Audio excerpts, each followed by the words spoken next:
Assalamualaikum warahmatullahi wabarakatuh. Perkenalkan, nama saya Gita Alfajrianti, NPM 212151046 dari kelas B, Prodi Pendidikan Matematika, Fakultas Keguruan dan Ilmu Pendidikan, Universitas Sidoarjo. Video ini saya buat guna memenuhi ujian tengah semester mata kuliah Filsafat dan Sejarah Matematika yang diampu oleh Bapak Dedi Nurjamil, Dr. Andes, Magister Pendidikan.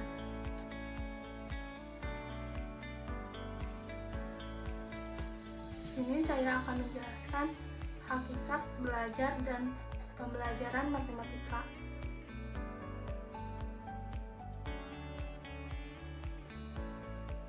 Definisi belajar menurut para ahli. Yang pertama yaitu menurut Skinner. Skinner berpendapat bahwa belajar adalah suatu perilaku. Pada saat orang belajar, maka responnya menjadi lebih baik. Sebaliknya, bila ia tidak belajar, maka responnya menurun. Menurut pendapat Skinner ini, bahwa belajar adalah perilaku yang responnya menjadi lebih baik, dan apabila tidak belajar, maka responnya menurun. Teori belajar Skinner ini didasarkan atas gagasan bahwa belajar adalah fungsi perubahan perilaku individu yang jelas. Perubahan perilaku tersebut diperoleh sebagai hasil respon individu terhadap kejadian atau stimulus dari lingkungan. Ukuran perilaku yang terpenting adalah tingkatan atau kecepatan responnya. Perilaku individu yang diamati Skinner agak berbeda dengan perilaku yang diamati dalam teori behaviorisme sebelumnya. Dalam teori behaviorisme Skinner dikenal istilah responden dan operan. Kemudian yang kedua yaitu menurut Piaget, Dimyati, dan Mugiono tahun 2006. Piaget, Dimyati, dan Mugiono berpendapat bahwa belajar merupakan suatu proses internal yang kompleks. Yang terlibat dalam proses internal tersebut adalah yang meliputi unsur afektif. Dalam matra afektif berkaitan dengan sikap, nilai-nilai, interest, apresiasi, dan penyesuaian perasaan sosial. Menurut Piaget, Dimyati, dan Mugiono ini bahwa belajar itu suatu proses internal yang kompleks. Kompleks di sini artinya suatu kesatuan yang terdiri dari sejumlah bagian, khususnya yang memiliki bagian yang saling berhubungan dan saling tergantung. Belajar menurut Piaget, Dimyati, dan Mugiono ini suatu proses internal yang meliputi unsur afektif. Unsur afektif ini ranah yang berkaitan atau berhubungan dengan sikap, dan ranah afektif mencakup watak perilaku seperti sikap, nilai-nilai, interest, dan atau minat seseorang, apresiasi, dan atau penilaian dan penyesuaian perasaan sosial. Yang ketiga yaitu menurut Hamalik tahun 2010. Hamalik berpendapat bahwa belajar adalah bukan suatu tujuan, tetapi merupakan proses untuk mencapai tujuan. Belajar adalah modifikasi atau memperteguh kelakuan melalui pengalaman. Belajar menurut Hamalik ini bahwa belajar suatu proses untuk mencapai tujuan kita. Kita pasti memiliki keinginan atau tujuan yang ingin dicapai dan terrealisasi. Dalam menggapai atau merealisasi keinginan atau tujuan tersebut, pasti kita belajar terlebih dahulu.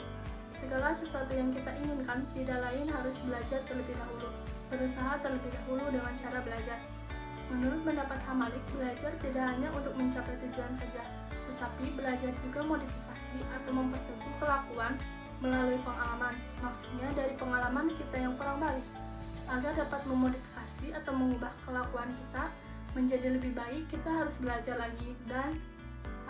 lagi dari pengalaman yang kurang baik itu. Selanjutnya yaitu definisi belajar menurut para ahli. Dari beberapa pendapat para ahli di atas dapat disimpulkan bahwa belajar adalah suatu perubahan perilaku yang lebih baik. Perilaku ini berkaitan dengan unsur afektif seperti sikap, nilai-nilai, interest, apresiasi, dan penyesuaian perasaan sosial. Dengan belajar juga dapat menggapai suatu tujuan kita. Pendapat saya mengenai beberapa pendapat para ahli di atas sangat setuju sekali bahwa belajar itu suatu proses perubahan ke arah yang lebih baik lagi.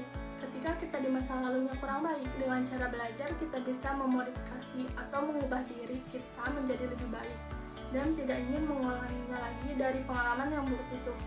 Kemudian, belajar juga bisa menjadi acuan untuk kita dalam menggapai tujuan atau keinginan kita.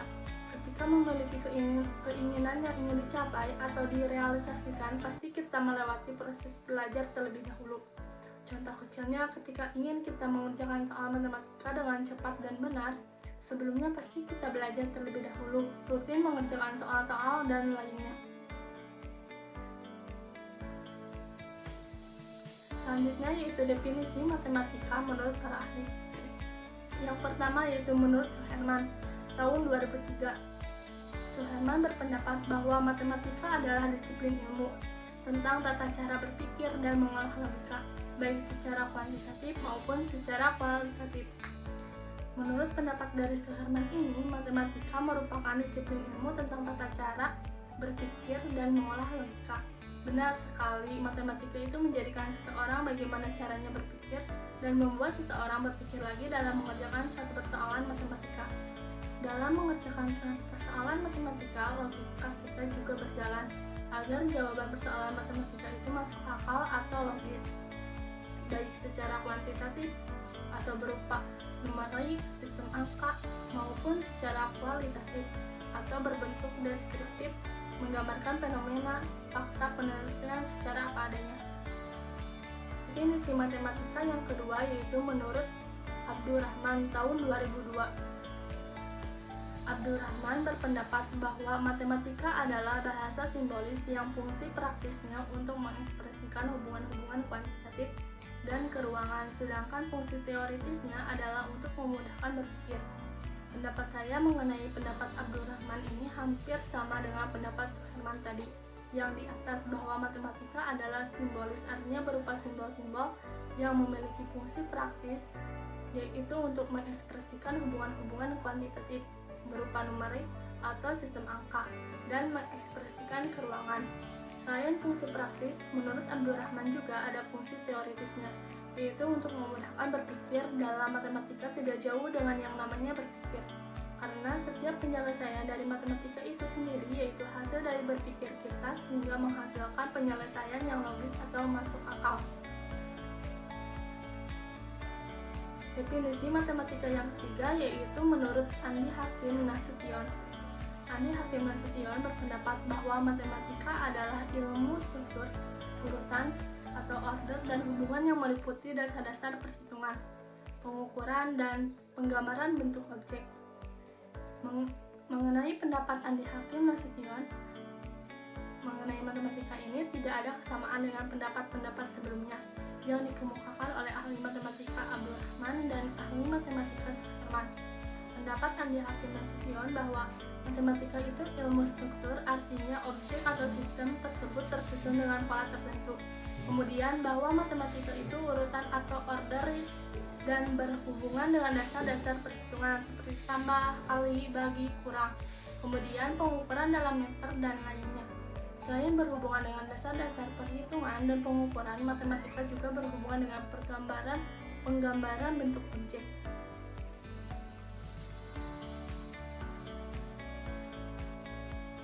Dari beberapa pendapat para ahli di atas dapat disimpulkan bahwa matematika adalah ilmu simbolis yang fungsi praktisnya untuk mengekspresikan hubungan-hubungan kuantitatif dan keruangan, sedangkan fungsi teoritisnya adalah untuk memudahkan berpikir. Ilmu tersebut tersusun berdasarkan urutan atau order dan hubungan yang meliputi dasar-dasar perhitungan, pengukuran, dan penggambaran bentuk objek. Pendapat saya mengenai beberapa pendapat para ahli tersebut, mulai dari pendapat ahli matematika Suherman, pendapat ahli matematika Abdurrahman, dan pendapat ahli matematika Andi Hakim Nasution, ada kesamaan pendapat dan ada salah satu pendapat yang berbeda, tapi hubungannya sama saja ke dalam matematika, bahwa matematika itu ilmu yang tersusun dengan pola tertentu. Matematika membuat kita berpikir kritis, berpikir secara logis dan atau masuk akal, baik secara kualitatif maupun secara kuantitatif. Dalam matematika terdapat ilmu yang berhubungan dengan dasar-dasar perhitungan, pengukuran, dan penggambaran bentuk objek.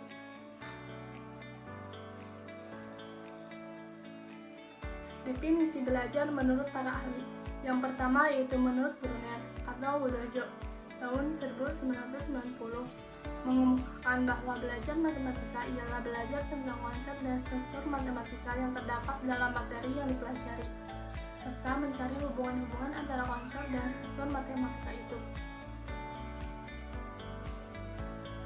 Definisi belajar matematika yang kedua yaitu menurut Sukahar tahun 1992 menyatakan bahwa belajar matematika pada hakikatnya adalah belajar berkenaan dengan ide-ide struktur-struktur yang diatur menurut urutan yang logis.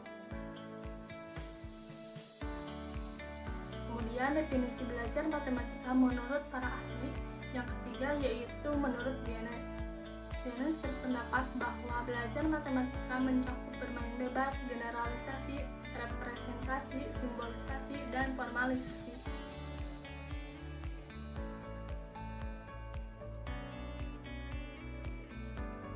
Dari beberapa pendapat para ahli di atas dapat disimpulkan bahwa belajar matematika adalah belajar tentang ide-ide, konsep, dan struktur matematika serta mencari hubungan-hubungan antara konsep dan struktur matematika itu dengan urutan yang logis.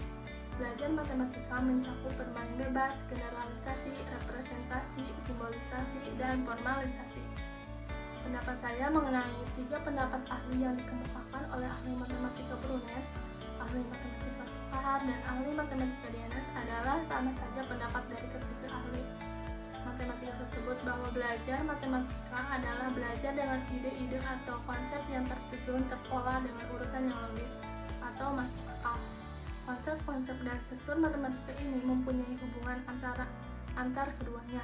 Pada hakikatnya belajar matematika itu mencakup 5 hal.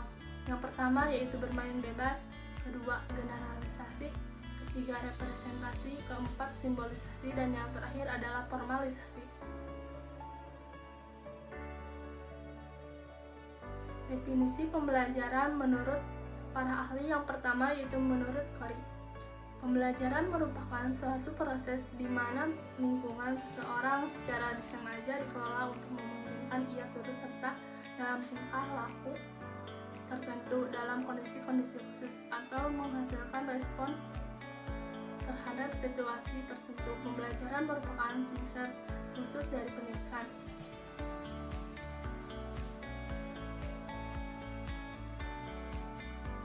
Yang kedua yaitu menurut Sujana.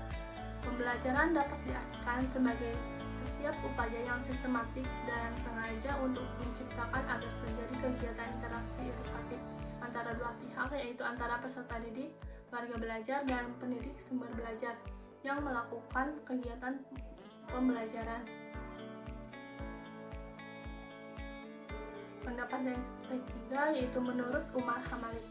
Pembelajaran merupakan kombinasi yang tertata meliputi segala unsur manusiawi, perlengkapan, fasilitas, prosedur yang saling mempengaruhi dalam mencapai tujuan dari pembelajaran. Dari beberapa pendapat para ahli di atas dapat disimpulkan bahwa pembelajaran adalah subset khusus dari pendidikan, upaya yang sistematik dan sengaja untuk menciptakan agar terjadi kegiatan interaksi edukatif antara dua pihak, yaitu antara peserta didik, warga belajar, dan pendidik sumber belajar yang melakukan kegiatan pembelajaran. Kombinasi yang tertata dalam pembelajaran meliputi segala unsur manusiawi, perlengkapan, fasilitas, prosedur yang saling mempengaruhi dalam mencapai tujuan dari pembelajaran. Pendapat saya mengenai 3 pendapat ahli yang dikemukakan oleh ahli matematika Corey, ahli matematika Sujana, dan ahli matematika Umar Hamalik adalah bahwa pembelajaran terjadi karena adanya interaksi antara pendidik atau guru dengan peserta didik atau siswa. Pembelajaran terjadi dengan secara disengaja. Pembelajaran itu terjadi disertai dengan adanya perlengkapan dan fasilitas pembelajaran yang mendukung, seperti media atau alat yang dibutuhkan pada saat pembelajaran. Setiap komponen saling berhubungan dan berperan penting dalam suatu kegiatan pembelajaran sehingga komponen tersebut menjadi syarat dalam pembelajaran. Selanjutnya yaitu definisi pembelajaran menurut Ahmad Susanto.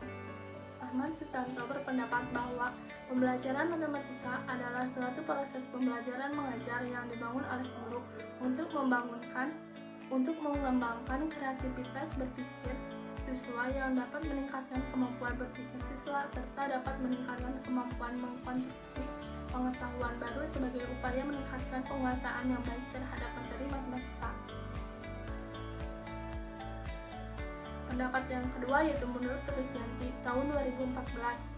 Krisyanti berpendapat bahwa pembelajaran matematika adalah proses interaksi antara guru dan siswa yang melibatkan pengembangan pola berpikir dan mengolah logika pada suatu lingkungan belajar yang sengaja diciptakan oleh guru dengan berbagai metode agar program belajar matematika tumbuh dan berkembang secara optimal dan siswa dapat melakukan kegiatan belajar secara efektif.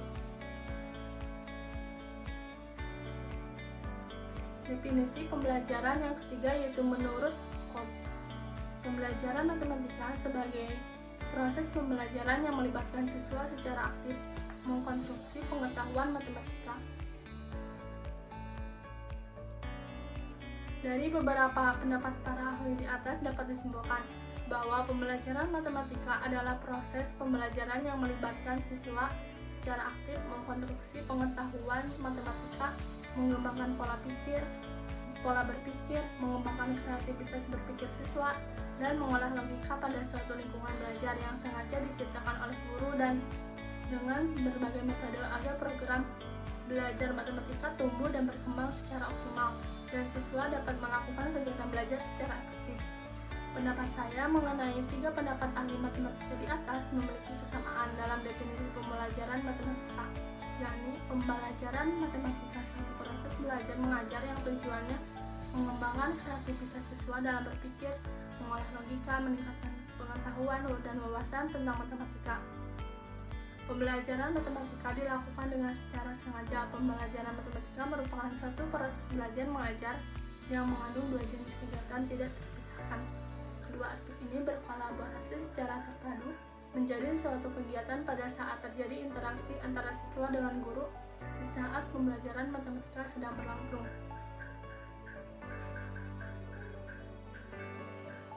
Selanjutnya yaitu karakteristik belajar dan atau pembelajaran matematika. Menurut Sejati, matematika memiliki karakteristik, yaitu 1. Memiliki objek kajian abstrak, 2. Bertumpu pada kesepakatan, 3. Berpola pikir deduktif, 4.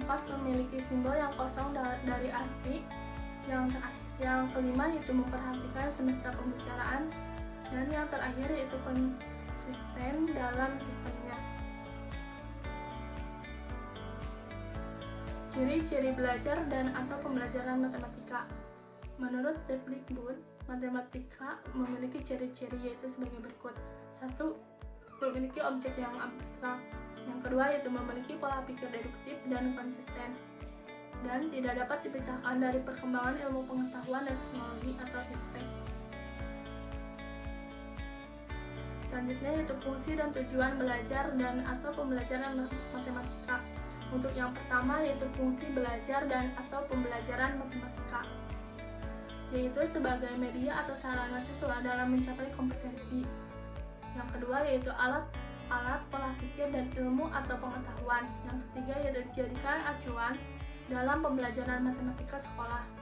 Yang keempat sebagai ilmu pengetahuan, dan yang kelima yaitu mengembangkan kemampuan berhitung, mengukur, menurunkan rumus, dan menggunakan rumus matematika yang diperlukan dalam kehidupan sehari-hari melalui pengukuran dan geometri, aljabar, peluang, dan statistika, kalkulus, dan trigonometri.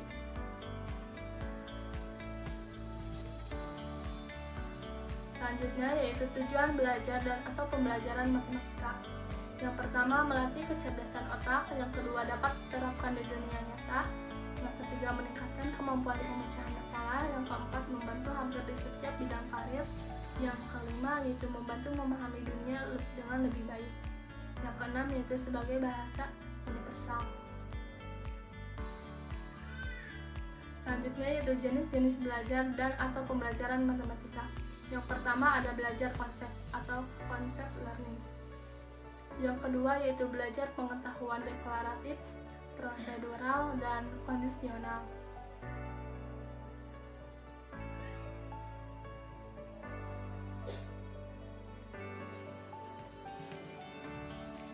Selanjutnya yaitu jenis-jenis belajar dan atau pembelajaran matematika menurut Gagne.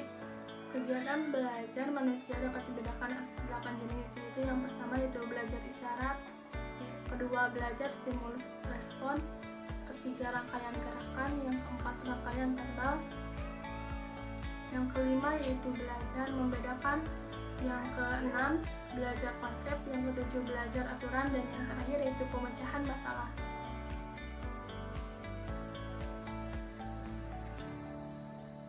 Kemudian langkah-langkah belajar dan atau pembelajaran matematika. Yang pertama yaitu memahami masalah kontekstual, yang kedua menyelesaikan masalah kontekstual, yang ketiga membandingkan dan mendiskusikan jawaban, yang keempat yaitu menyimpulkan.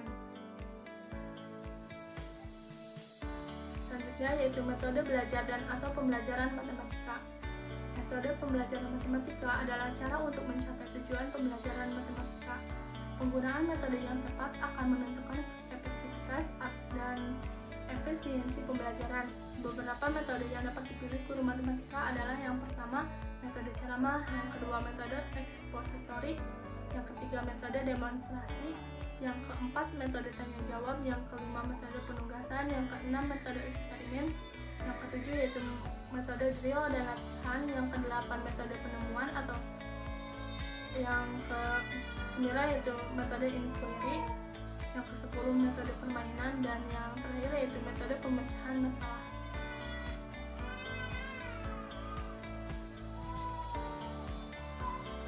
Nah, di sini contoh-contoh jenis-jenis belajar dan atau pembelajaran matematika. Untuk yang pertama yaitu belajar konsep atau konsep learning. Konsep adalah ide abstrak yang dapat digunakan untuk menggolongkan atau mengklasifikasikan sekelompok objek. Nah, misalnya siswa yang telah belajar konsep segitiga, maka dengan sendirinya ia mampu mengenali contoh segitiga dan yang bukan contoh segitiga. Yang kedua yaitu belajar pengetahuan deklaratif, prosedural, dan kondisional. Nah, di sini ada contohnya yaitu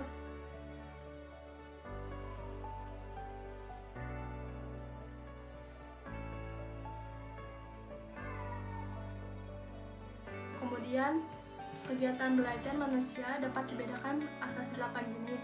Ini menurut Whitney, yaitu yang pertama belajar isyarat. Contohnya jika seseorang siswa mendapatkan komentar bernada positif dari guru matematika, secara tidak disadari siswa itu akan cenderung menyukai pelajaran matematika. Sebaliknya, jika seorang siswa mendapat sesuatu komentar yang bernada negatif dari seorang guru, secara tidak disadari siswa itu akan cenderung tidak menyukai pelajaran yang dipegang oleh guru tersebut. Yang kedua yaitu belajar stimulus respon. Sebagai contohnya yaitu pada waktu para siswa diberi suatu tugas dari guru yang hasilnya harus dikumpulkan, seseorang siswa mungkin secara sadar berusaha untuk menuliskan hasil pelaksanaan tugas itu dengan rapi.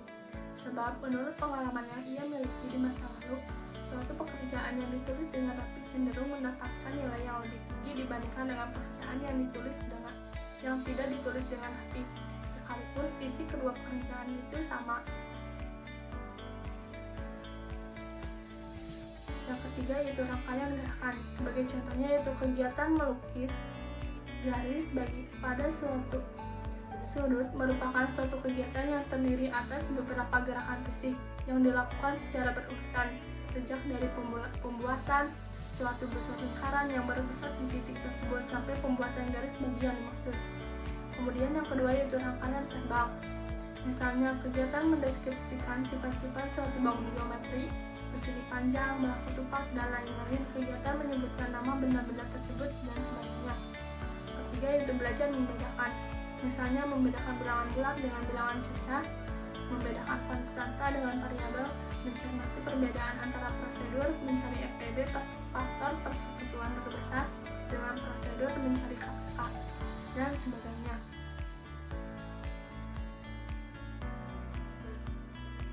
Selanjutnya yaitu jenis dari belajar dan atau pembelajaran matematika, yaitu belajar konsep.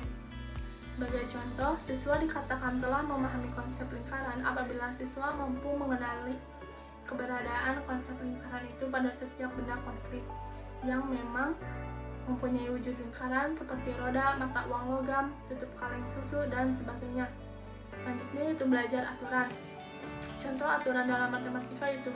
Pertama, untuk sebarang dua bilangan real A dan B, berlaku A dikali B sama dengan B dikali A. Yang kedua yaitu jika panjang jari-jari sebuah lingkaran adalah R, maka luas daerah lingkaran itu adalah pi R kuadrat.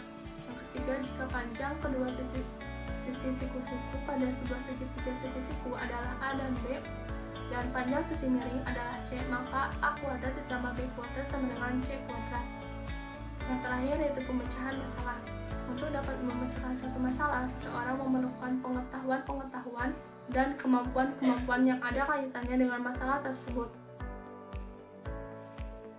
Mungkin sekian yang dapat saya sampaikan. Mohon maaf apabila ada kesalahan. Wassalamualaikum warahmatullahi wabarakatuh.